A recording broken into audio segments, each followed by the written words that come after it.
SES 502. This is Amanda Gilliland, and I will be doing my dispositions survey.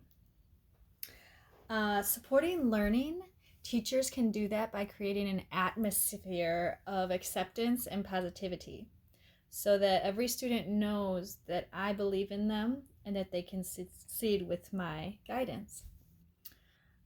Improving my practice is important because you edit as things flatline with your students' engagement, or as you feel like it just didn't come across, it didn't connect with the kids, then you need to reflect and to augment the way that you instruct or assess.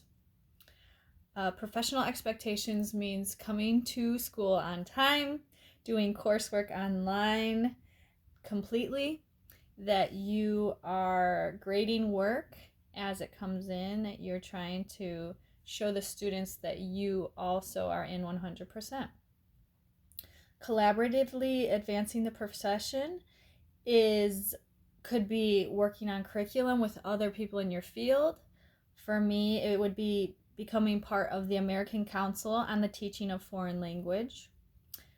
Just seeing what their subject matter standards are and kind of fine-tuning what your field has to offer.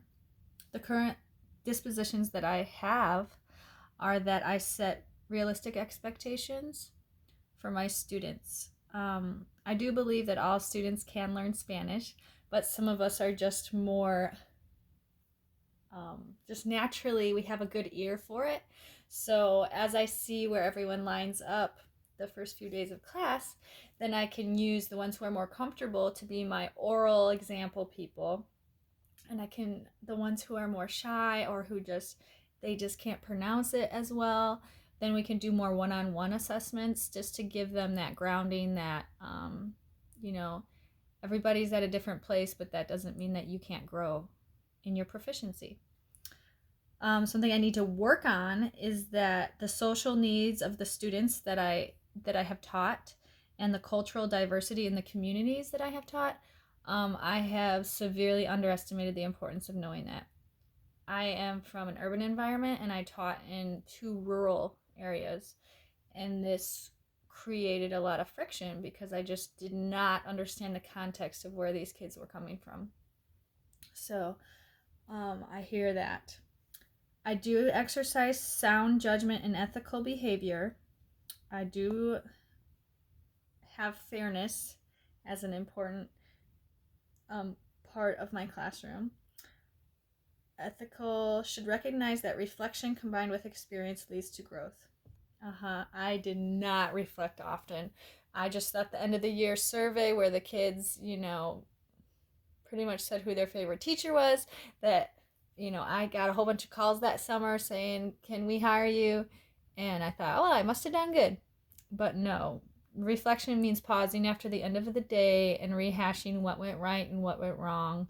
And it even means videoing and observing yourself instructing to see how you come across to an audience. So, and having mentors really tell you what is working and what is not. I want to grow in that area. Teachers understand the effects of community involvement and servant leadership.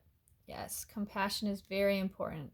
Outside the classroom, you have to care about who these people are and what their problems are, and if they can get the assignment done, or if they can't, why didn't they? Don't just assume that they're lazy.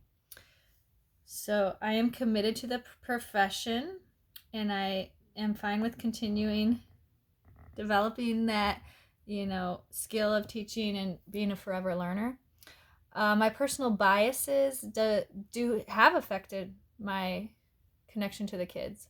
I think that biases, you need to be aware that you're not benign, that everyone comes with experiences and everyone does not have the same experience as you. So humility, walking into that room as a learner of who these children are, is a huge advantage rather than coming and barking down to them the demands that you have as an educator.